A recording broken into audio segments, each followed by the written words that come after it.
হরে কৃষ্ণ। আপনাদের সঙ্গে একটু পরিচয় করে নিই। আমার সামনেই রয়েছেন শ্রীধাম চৈতন্য মঠের মঠ আচার্য, চৈতন্য আশ্রমের মঠ আচার্য ওম বিষ্ণুপাদ ত্রিদণ্ডী স্বামী ভক্তিকমল ঋষিকেশ মহারাজ এবং ওনার মোহন প্রভু ওনার সঙ্গে এসেছেন। এই প্রভু এসেছেন, এনারা আমাদের অক্লান্ত সুন্দরভাবে আমাদের সঙ্গে আমাদের সহযোগিতা করছেন। আপনারা ওনাদের সঙ্গে থেকে ওনাদের বদনে সংক্ষেপে কিছু শুদ্ধ হরিকথা শ্রবণ করে আপনাদের দুর্লভ মনুষ্য জীবন সার্থক করুন। নিতাই গৌর প্রেমানন্দে হরি বল। এখন হরিকথা পরিবেশন করবেন সুন্দর গোপাল প্রভু। গুরবে গৌরচন্দ্রায় রাধিকায় স্তদালয়ে কৃষ্ণায় কৃষ্ণ ভক্তায় তদ্ভক্তায় নমো নমঃ। বাঞ্ছাকল্পতরুভ্যশ্চ কৃপা সিন্ধুভ্যৈব চ পতিতানাং পাবনেভ্যো বৈষ্ণবেভ্যো নমো নমঃ। নানা শাস্ত্র বিচারণৈক নিপুণৌ সদ্ধর্ম সংস্থাপকৌ লোকানাং হিতকারিণ্যৌ ত্রিভুবনে মান্যৌ শরণ্যাকরৌ রাধাকৃষ্ণ গুণাস্মিতের করুণা সম্মোহিতৌ বন্দে রূপ সনাতনৌ রঘুযুগৌ শ্রীজীব গোপালকৌ শ্রীকৃষ্ণ চৈতন্য প্রভু নিত্যানন্দ শ্রী অদ্বৈত গদাধর শিবাসাদি গৌরভক্ত বৃন্দ। হরে কৃষ্ণ কৃষ্ণ কৃষ্ণ হরে হরে, হরে রাম রাম রাম হরে হরে। নিতাই গৌর প্রেমানন্দে হরি হরি বল। গুরু গৌরাঙ্গ গান্ধর্বিকা গিরির অশেষ করুণায় আজকে এখানে আমরা ভক্ত সঙ্গে আমাদের শ্রীধাম মায়াপুর থেকে আগত ধামভূষণ স্বরূপ চৈতন্য আশ্রমের বর্তমান যে আচার্য ভক্তি কমল ঋষিকেশ মহারাজের আনুগত্যে এখানে আমরা উপস্থিত হয়েছি। আজকে যদিও একটা বিশেষ তিথি, আজকের শিবাস পণ্ডিতের তিরোভাব তিথি। আমরা বৈষ্ণব বন্দনায় বলি কি গৌরাঙ্গের যত ভক্ত শ্রীবাস প্রধান। তাহলে আজকে শিবাস পণ্ডিতের তিরোভাব তিথি। শাস্ত্রে বলা হয়েছে যে ভগবানের আবির্ভাব তিরোভাব হয়তো পবিত্র, বৈষ্ণবের আবির্ভাব তিরোভাবের সেই তো চরিত্র। তাহলে আজকে যদি আমরা সেই তিথিগুলো পালন করতে পারি তাহলে কি হচ্ছে, আমাদের পবিত্রতা সঞ্চয় হবে। আমাদের কি হচ্ছে যে অনাদি জীবনের যে বিষয়ভোগের বাসনাটা দূরীভূত হবে। কারণ তাহলে আমাদের যথার্থ সাধু দর্শন হবে, ধাম দর্শন হবে। কারণ বিষয় ছাড়িয়া কবে শুদ্ধ হবে মন, কবে আমি হেরব শ্রীবৃন্দাবন। তাহলে কি হচ্ছে, তাহলে বিষয় বাসনা শূন্য হবে কাদের দ্বারা?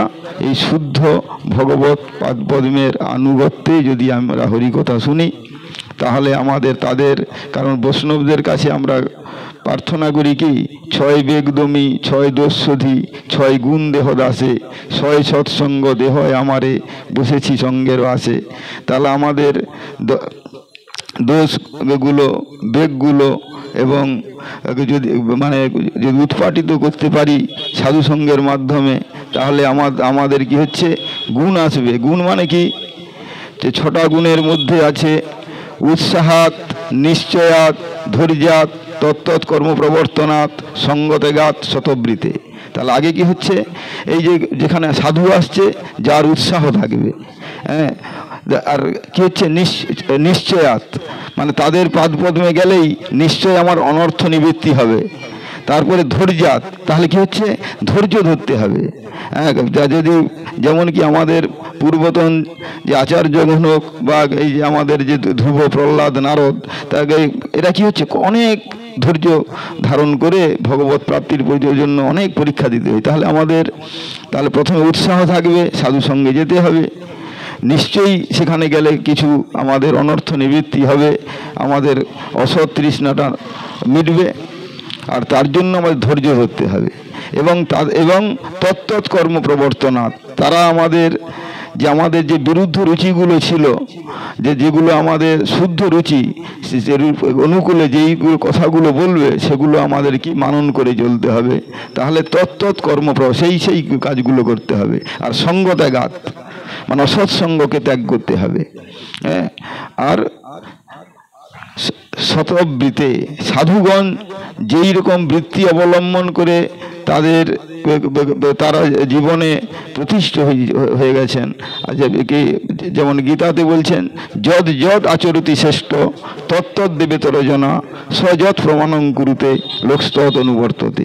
তারা যেইভাবে, আমাদের অনুকরণ করলে হবে না, তারা যেইভাবে ভজনের দিক নির্দেশ করবেন, যেইভাবে তারা ভজন করে আজকের কি হচ্ছে মহত্বে প্রতিষ্ঠিত হয়েছেন, আমাদের তাদের অনুগত হয়ে যদি সেই আচরণ করতে পারি, আর এই গুণগুলো যদি আমাদের মধ্যে আশ্রয় করে, তাহলে আমাদের শুদ্ধ হরিভজন হবে।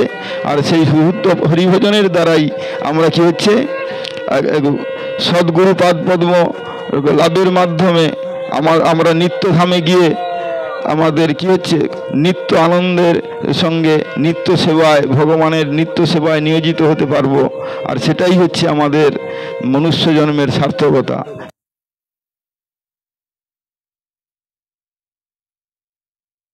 হয়ে গেল এই জড়বিদ্যাগুলো কি হয়, আমাদের মৃত্যুর সঙ্গে সঙ্গে এই দেহের সঙ্গে সম্পর্কিত। আর এই সাধুগণ যে কথাগুলো বলবেন সেটা আমাদের আত্মার সঙ্গে সম্পর্কিত। অতএব আমাদের আত্মিক কল্যাণ দরকার।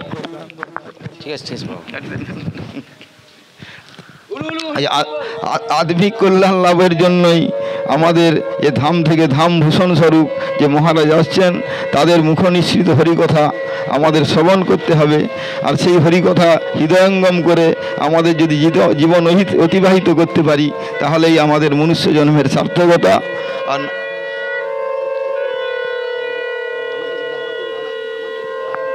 না হলে আমাদের কি বলছে, লোচন বলে সেই পাপী এলো আর গেল।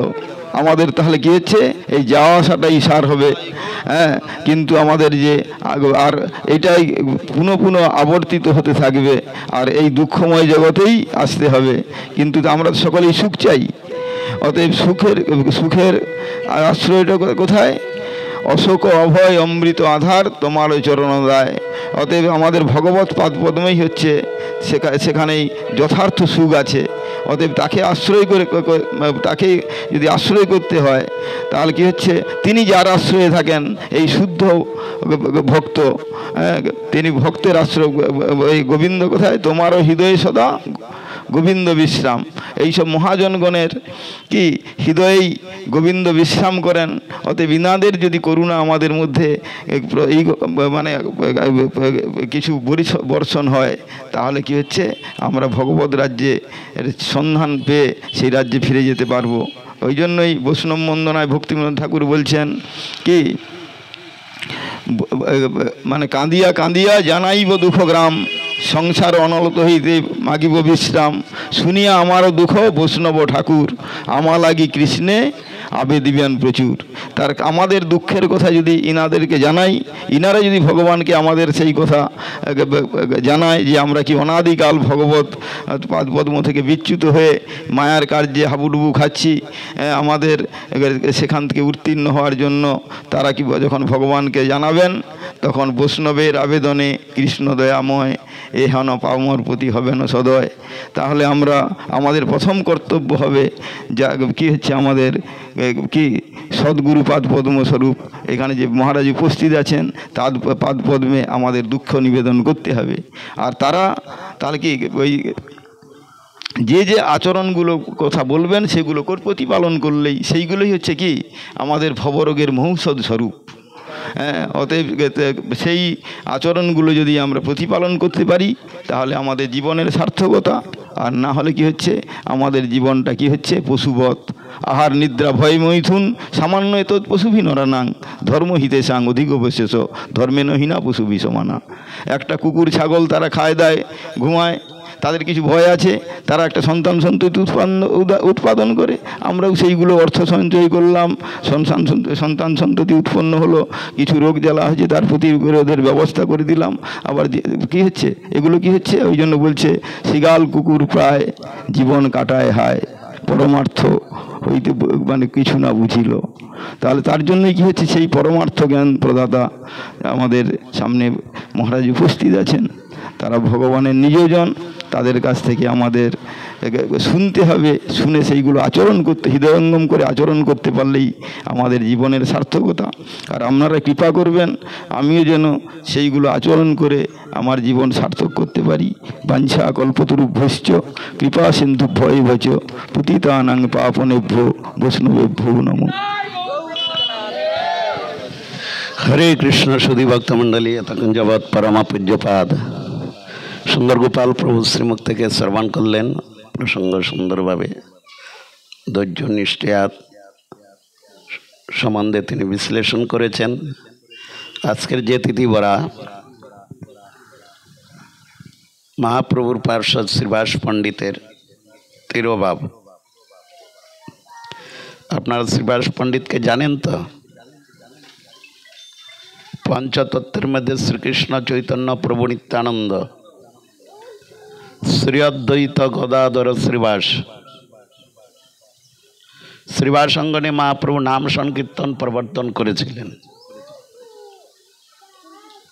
বৃন্দাবনে রাসস্থলী বংশীবট প্রধান রাসস্থলী, অন্যান্য বহু জায়গায় রাস হয়েছে, কিন্তু প্রধান রাসস্থলী ছিলেন বংশীবট। ওইখানেই ভগবান দণ্ডকারণ্যের ঋষিগণ, জনকপুরের সব মহিষীগণ সবকে আকর্ষণ করেছিলেন। হ্যাঁ, বংশীধ্বনিকে সবকে আকর্ষণ করেছিলেন রস আস্বাদন করানোর জন্য। এখানে শ্রীরাম মায়াপুর শ্রীবাস অঙ্গন হইল অভিন্ন নাম সংকীর্তন রাসস্থলী। এই কলি যুগে গৌর কৃষ্ণই আবার অকৃষ্ণ বর্ণ ধারণ করে নিজেকে নিজে জানানোর জন্য এসেছিলেন। ভগবান স্বয়ং ভগবান আসলে জগতের জীব তার ভগবত্তা স্বীকার করবে না, এই জন্য ভগবান ভক্তভাব অঙ্গীকার করে এসেছেন। এই শ্রীবাস পণ্ডিত তিনি খুব নিষ্কিঞ্চন, আবার তিনি নারদের অবতার। শ্রীবাস পণ্ডিত নারদ যেরকম অঘটন ঘটন পটিয়সী, কি জন্য? কৃষ্ণ সেবার জন্য, ভগবত সেবার জন্য, আর অন্য কার্যের জন্য নয়। প্রতি জীবকে ভগবত সেবায় নিযুক্ত করার জন্য তারই ভূমিকা ছিল। এই শ্রীবাস পণ্ডিত আপনারা জানেন, এই শ্রীবাস অঙ্গনে শ্রীবাস পণ্ডিত কত কৃচ্ছ সাধনা করেছেন। এই গৌর সুন্দরকে প্রবর্তন করানোর কারণ শ্রীবাস পণ্ডিত। গৌর সুন্দর আবির্ভাবের পূর্বে শ্রীবাস পণ্ডিত গৃহেতে নাম সংকীর্তন, ভাগবত কথামৃত আলোচনা হতো, কিন্তু কতিপয় কিছু ভক্ত আর জগতের লোক দুর্গা চণ্ডী বাসুলি নিয়ে প্রমত্ত থাকতেন, হরিনাম সংকীর্তনও করতেন না, কৃষ্ণনাম করতেন না, বিষ্ণু পুণ্ডরিকাক্ষ নাম কখনো উচ্চারিত হতো না। শ্রীবাস পণ্ডিতের এই বেদনা দেখে অদ্বৈতাচার্য প্রভু চিন্তা করলেন যে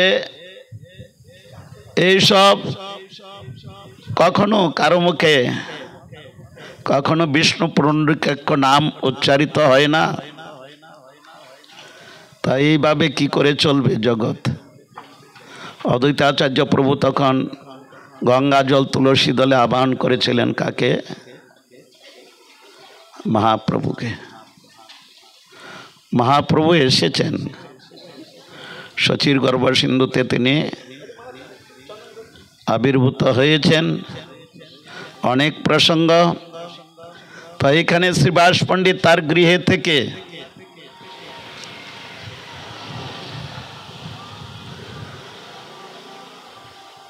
নিষ্কিঞ্চনভাবে জীবনযাপন করতেন। তিনি একমাত্র বিষ্ণু আরাধক ছিলেন, ভগবানের আরাধনা করতেন। তো তিনি যেহেতু ভগবান বিষ্ণুর আরাধনা করতেন আর নাম সংকীর্তন করতেন, তার জন্য বড় বড় পণ্ডিত এবং কতিপয় বিষয়ী লোক তার পরশ্রী কাতরতা করতেন, জগৎকে প্রমাণিত করতেন। পণ্ডিতগণই তার পিছনে লেগেছিলেন, বলে শ্রীবাস না খেয়ে না দিয়ে 24 ঘন্টা হরিকীর্তন করে তার জন্য আমরা অতিষ্ঠ হয়ে যাচ্ছি।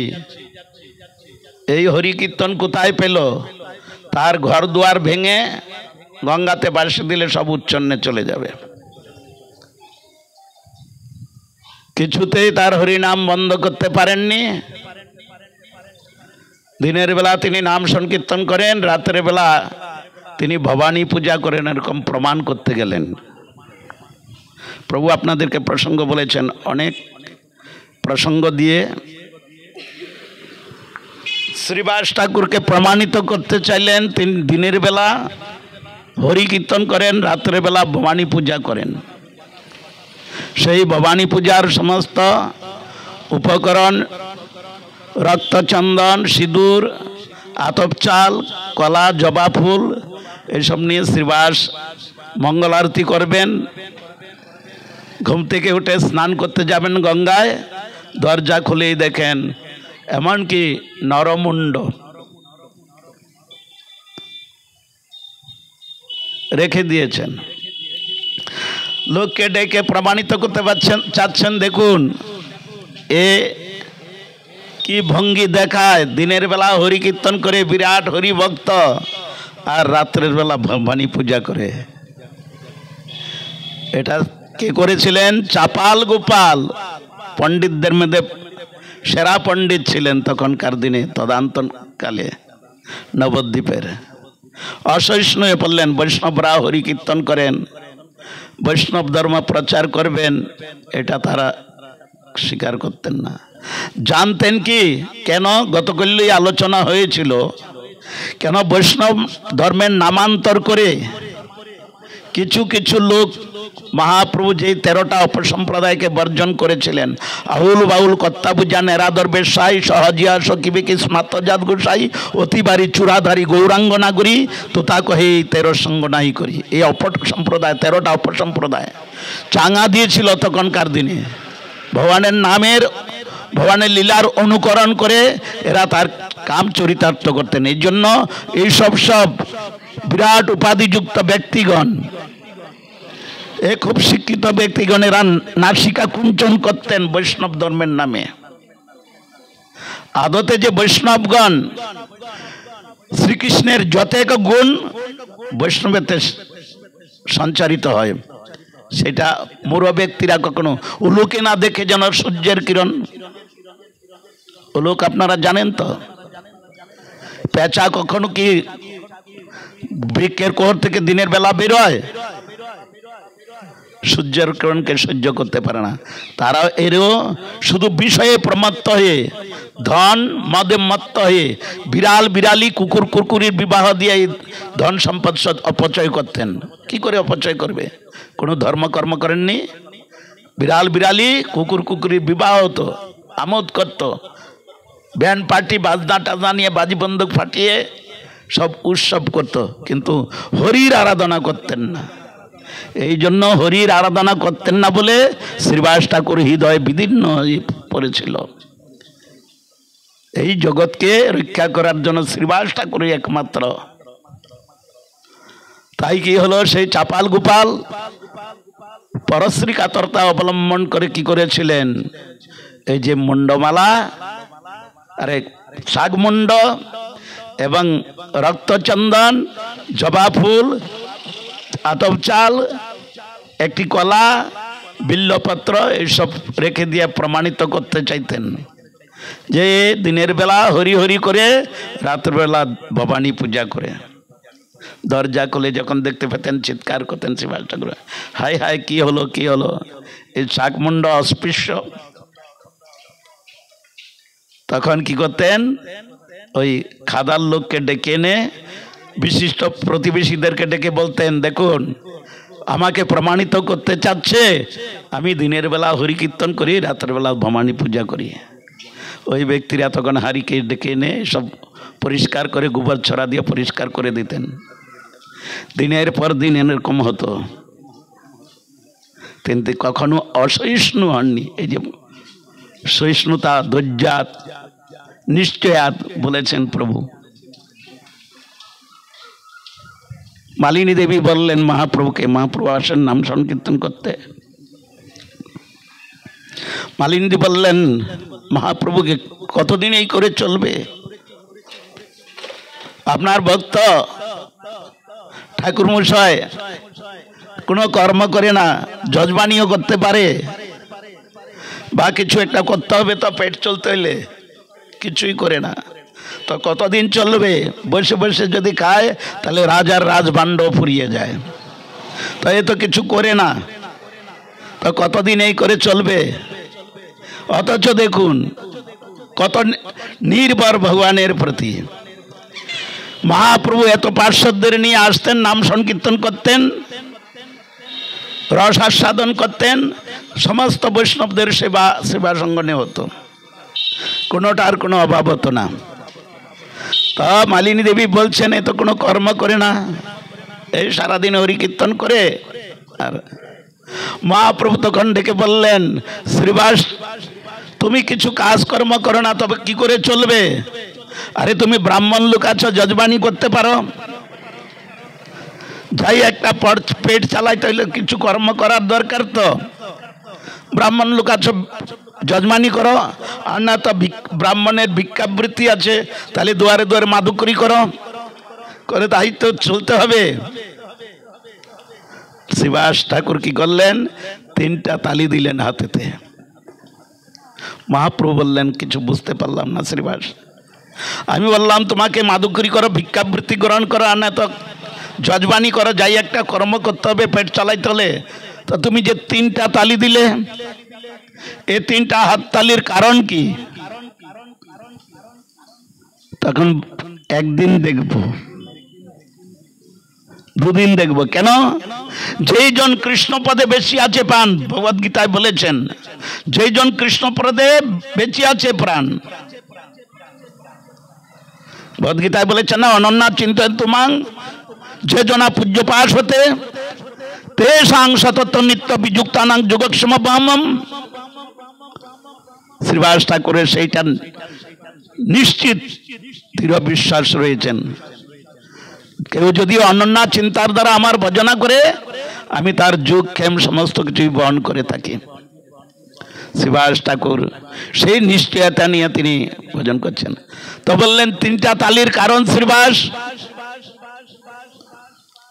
বললেন একদিন দেখব, আমি যেরকম হরি নাম সংকীর্তন করি, নাম সংকীর্তনের রত থাকি, সেরকম থাকবো, একদিন দেখব কিছু জোটে কিনা, 2 দিন দেখব কিছু জোটে কিনা, 3 দিন দেখব, যদি দেখি না কিছু জুটেছে, তাইলে গলায় কলসিটা বেঁধে গঙ্গায় প্রাণ বিসর্জন দেব।